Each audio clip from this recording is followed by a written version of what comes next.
જન્માષ્ટમી તહેવાર નિમિત્તે દેવભૂમિ દ્વારકા જિલ્લા પોલીસ દ્વારકા ખાતે તેમજ બેટ દ્વારકા અને નાગેશ્વર મંદિર ખાતે પર્યાપ્ત માત્રામાં સુરક્ષા બંદોબસ્ત ફાળવવામાં આવેલ છે, જેમાં એક એસપી કક્ષાના અધિકારી છે, 7 ડીવાયએસપી રેન્ક ઓફિસર્સ છે, પીઆઈ અને પીએસઆઈ મળીને કુલ 78 જેટલા અધિકારીઓ છે અને રેસ્ટ ઓફ ધ અમારે પોલીસ સ્ટાફ જે છે ટોટલ બધું મળીને 1500 આસપાસનો પોલીસ બંદોબસ્ત 3 જગ્યા પર ફાળવવામાં આવેલ છે.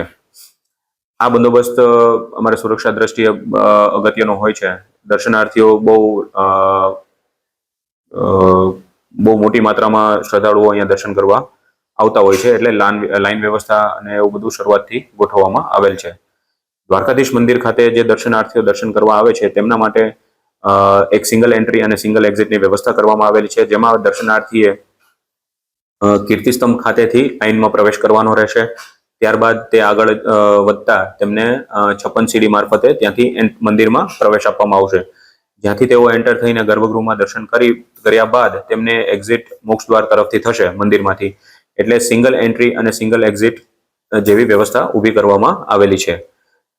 તેમજ પૂર્વ દરવાજો જે છે, જે મંદિરનો એક્ઝિટ ગેટ છે, ત્યાંથી કોઈ પણ દર્શનાર્થીઓને એન્ટ્રી આપવા માટે નહીં આવે, એટલે જેની ખાસ નોંધ લેવા માટે હું બધાને અપીલ કરું છું.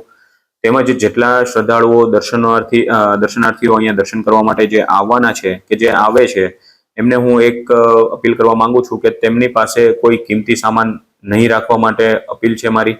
બિનજરૂરી કોઈ રોકડ નાણાં પોતાની પાસે નહીં રાખે, તેમજ પોતે મોબાઈલ કે જે નિષેધ છે જે વસ્તુ, એ પ્રતિબંધિત વસ્તુ કોઈ મંદિરમાં લાવશે નહીં. એના માટે હું ખાસ અપીલ કરું છું જાહેર જનતાને. તેમજ બેટ દ્વારકા ખાતે પણ અમારે યોગ્ય બંદોબસ્ત ફાળવવામાં આવેલ છે, જેમાં મોબાઈલ માટે અને બીજા સામાન માટે અલગ વ્યવસ્થા કરવામાં આવેલી છે, જે બહાર જ તમારે જમા કરાવીને લાઇનમાં લાગવાનું રહેશે. લાઇનમાં લાગીને ત્યાં પણ એવી જ સિંગલ એન્ટ્રી અને સિંગલ એક્ઝિટ મારફતે જ દર્શન કરવા માટેની વ્યવસ્થા ઊભી કરવામાં આવેલ છે.